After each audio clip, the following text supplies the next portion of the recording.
This is Mark Sobel, U.S. Chair, OMFIF. Today I'm joined by John Velis, BNY Mellon Markets FX and macro strategist for the Americas, who leads BNY Mellon's North American cross-asset class commentary with a particular focus on analyzing Federal Reserve monetary policy, inflation, and employment data. John's a frequent commentator on financial television networks around the globe. I thank you for taking time from your busy schedule to discuss yesterday's FOMC with me, as well as your outlook for monetary policy and FX markets more generally. So welcome, John. Thank you, Mark. It's great to be with you. Thanks for having me. Okay, so let's dig in. I think everybody was expecting a fairly uneventful status quo outcome from the FOMC yesterday. Um, but people were hoping for hints for the timing of any future rate action. There was a statement. There was a PAL press conference. I think both caught some attention yesterday. So what's your overall take on this FOMC and what in particular caught your eye? Well, a couple of things actually. I thought, changing the language to remove the need for potential additional policy firming was obviously a step in the direction towards cuts. It's a much more neutral, certainly less hawkish sort of stance on policy rates than they've been promoting in recent meetings up until now. That really wasn't too unexpected, but it's good to have confirmation of that. I was surprised that the statement included no references to considering QT roll-offs, changing the speed thereof. And it was actually not even asked in the press conference until quite towards the end. And it was a pretty wishy-washy answer. But I think what's going to happen is that they'll be studying now. There'll probably be a white paper by the Fed staff at the board or the New York Fed talking about what reining in QT means and how they would do it. And that'll form the basis for some discussions in March for what's probably going to be a May announcement of QT. I thought the press conference was interesting in the sense that the word confidence or confident was used 32 times in the entire press conference by my rough count. And that really suggests the Fed kind of wants to cut rates, but doesn't feel they have enough data yet to confirm that they do. I would be on the other side of that. I think I've been calling for a March rate cut. Obviously, that's somewhat at risk right now, to put it lightly. But I still think that the data are going in the right direction, and I'm not quite sure how much more confidence or greater confidence the Fed actually needs to move. Thanks for that. Well, so let's talk about the economic outlook before I try and pin you down on the future direction of monetary policy. Inflation has come down, and by some measures, is already on target. Global growth is hardly gangbusters, and China may be exporting deflation. I thought one thing that was really interesting yesterday was that Powell kept referring to 12-month inflation, whereas in the past he's often referenced 6-month inflation. And if you look at 12-month core, it's around 3, but 6-month core annualizes under 2. I think it's 1.9. Exactly. So I thought that was quite fascinating.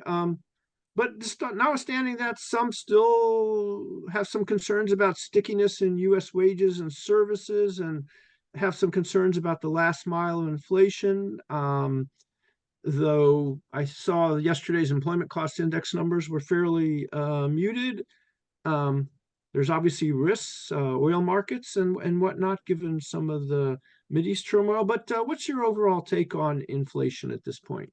Overall, I think it's coming down nicely, which is what led me to put forth a March rate cut at the beginning of the year. And actually, he talked very encouragingly about it as well at the presser, just said he needed greater confidence and used some slightly different parameters. But if you look at the three main components of core PCE, they're all on their way down. Goods are in 0% inflation and almost deflation. Services are still sticky, I admit, but they're below 4% for the first time in about 2 years and going in the right direction. They've been doing that for the last few months. And we know that the housing component is also rolling over. It's still really high, but it's going in the right direction and has been for several months. And we know from kind of indicators on the street that rental prices are declining or leveling off, and that takes a few months, maybe more than a few months, to work its way into the PCE measure of housing. But generally speaking, I think inflation is going in the right direction. As I said, we've had 11 straight months of disinflation in core PCE, and I think that's going to continue.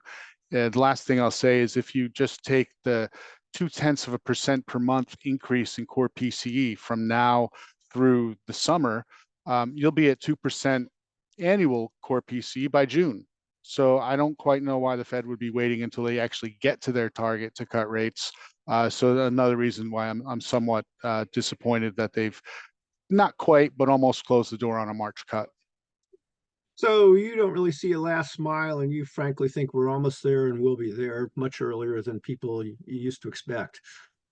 Yeah, I do, and I think the labor market is also key to the sort of the Fed's view of things, and as they would say, it's coming into better balance between supply and demand. We got some stronger, or in a way, higher jobless claims numbers this morning, and tomorrow is a big test of the whole view, and we'll see what the non-farm payrolls do. But we need to look at household survey as well, where there've been much. The last month showed about 800,000 people unemployed, whereas the non-farm payrolls exaggerated the level of job increases. Um, well, what more do you have to say about labor markets, if any? And because it seems like they're holding up Oh yeah, surprisingly well. And then we did have good fourth quarter GDP data. The nowcasting data that I see basically suggests that the first quarter could be 2.5 ish. So that would that has implications for the debate about soft landing and whatnot. Are you in the soft landing camp? There are still those out there who say we could have a recession. uh, yeah, I'm in the soft landing camp. There are also others out there who fear a reacceleration of inflation and actually that the economy won't slow down. We kind of see something below trend. If you just kind of stick your finger in the air and assume that U.S. trend growth is about 2%, we see something around 2 or slightly below in Q1 and Q2. Now, Q1's just started. We don't even really have that much January data yet, so the nowcast will be a bit volatile for the first month of the quarter. But the labor market is going, quite well. I think it's leveling off. If you take away government employment and medical care employment, neither of which are cyclical sectors in sort of labor market terms, outside of those two, the non-farm payrolls numbers have been actually much more modest for the last 5 or 6 months. So that's more indication that sort of cyclical labor demand is leveling off. As you mentioned, the ECI is showing some, slow disinflation in compensation costs, and it's really the whole ball game, I think, for getting a view that the Fed could cut rates without actually sending before and without having seen the economy go into recession. We're forecasting maybe a 4.2 sort of unemployment rate for the end of the year, 4.5 at the most. And I think the Fed would be comfortable with that and still cutting rates. Powell said there's no reason why a growing economy necessarily means higher rates if inflation's behaving well. And I think that's important to note that he mentioned that. Okay, well, so let's turn to it. Let's your rate outlook. You said you had foreseen a March rate cut. That appears much less likely Yeah. given what Powell said yesterday. I see the market now is saying it's going to be in May. But that still begs the question of if May or even June, how many rate cuts, how much over the course of the year, how fast? So what's your view? Yeah, I think, the market is now about 5.5 cuts for the whole for the calendar year 2024. We, with the March cut we had sort of anticipated, which obviously is a view at risk right now. We had anticipated 4 cuts, one at every SEP meeting, so March, June, September, December, when the summary of economics projections are released. If it's pushed out to May, it'll be pushed out because we just simply haven't gotten enough data to give that greater confidence the Fed needs. Although I think they'll see it, I think it's just it's almost a fait accompli.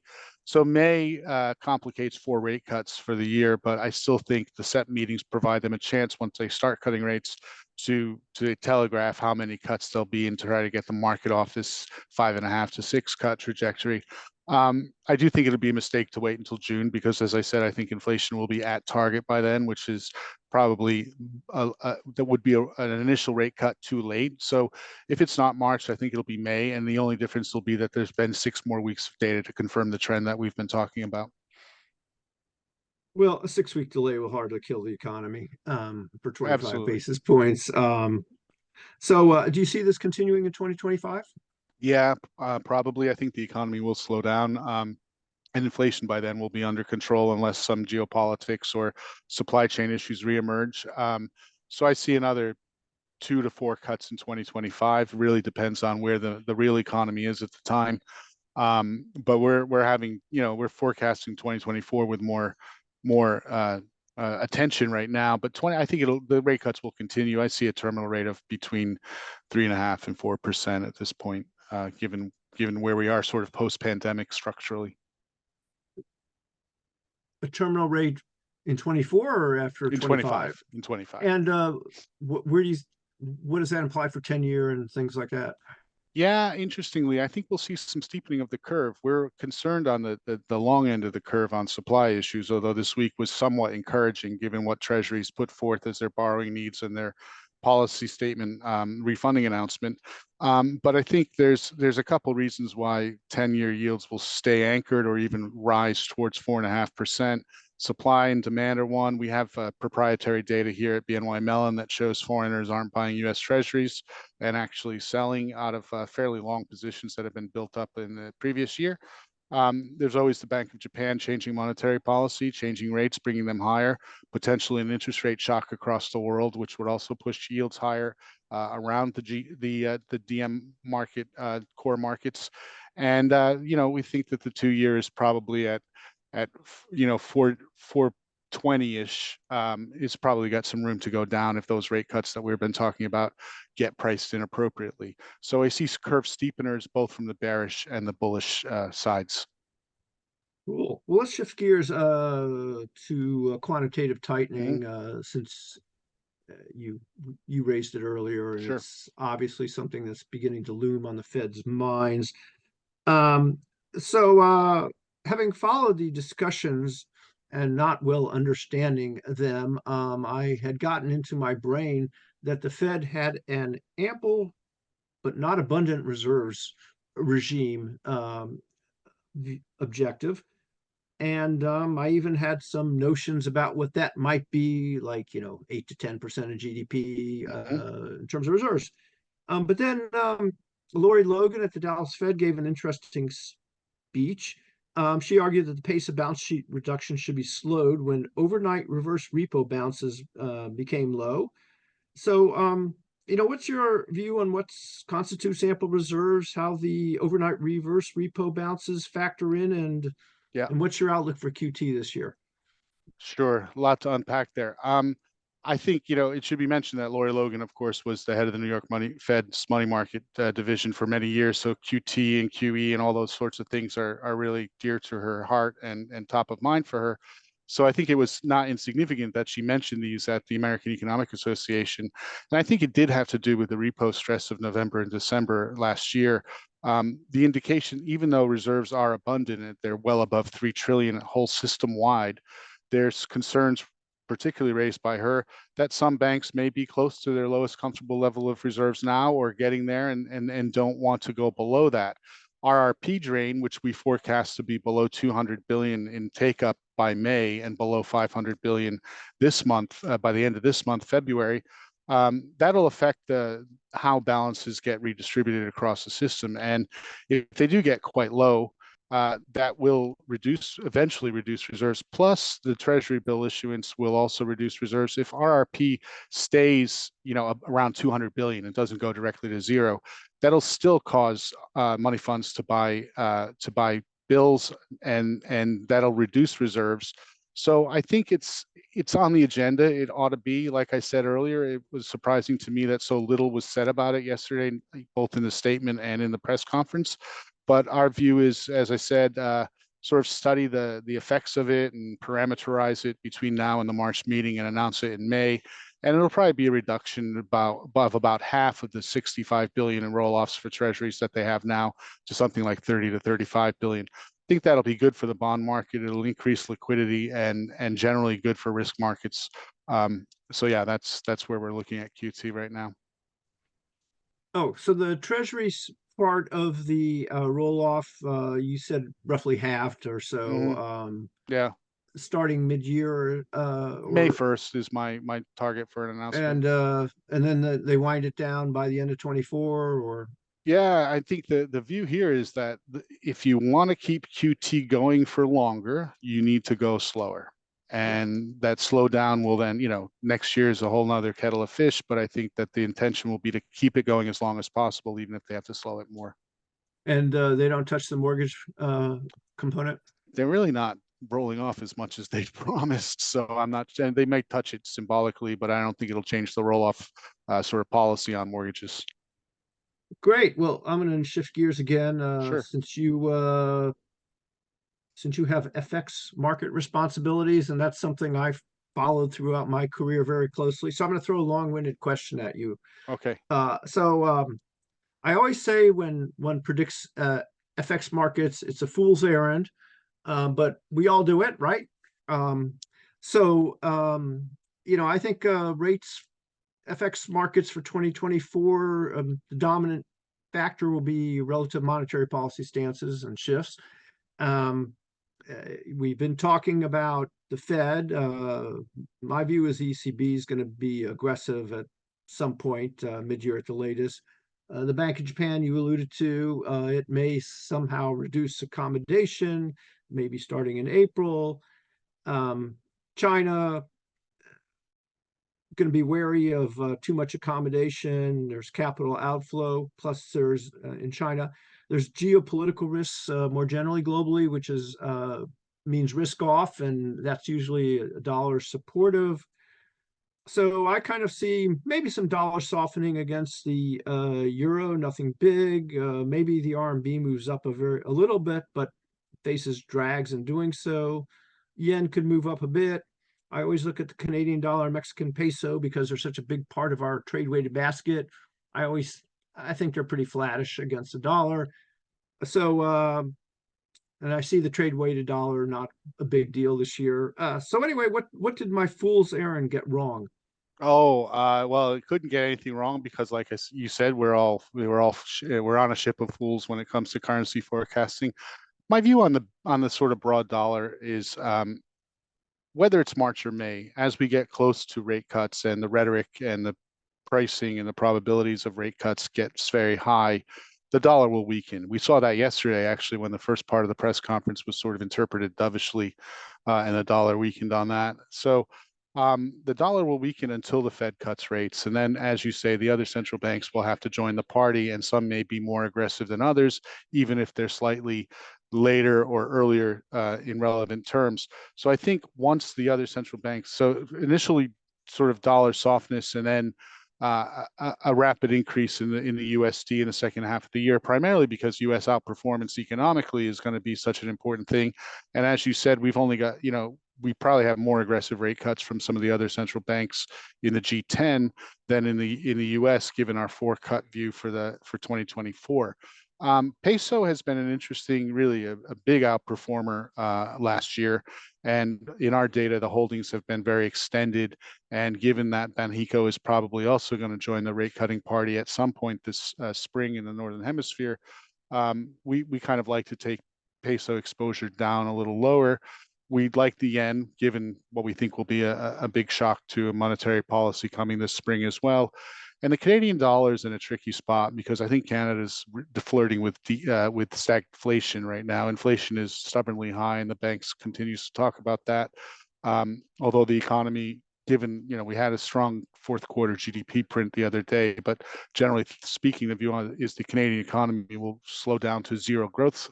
I think that's bad for the Canadian dollar against the US dollar. So I'd like to see dollar CAD a lot higher when that broad dollar rally that I've been talking about kicks off. So that's my fool's errand. And I not too different from yours, but it really does depend on these relative central bank movements. I think you're right. Well, fantastic. This has been a great discussion. Very thankful for you taking time from your busy schedule to join us today. Of Thank you, course. John Velis. Pleasure. Thanks a lot, Mark, for having me, and I'll talk to you next time. Thank you. Great.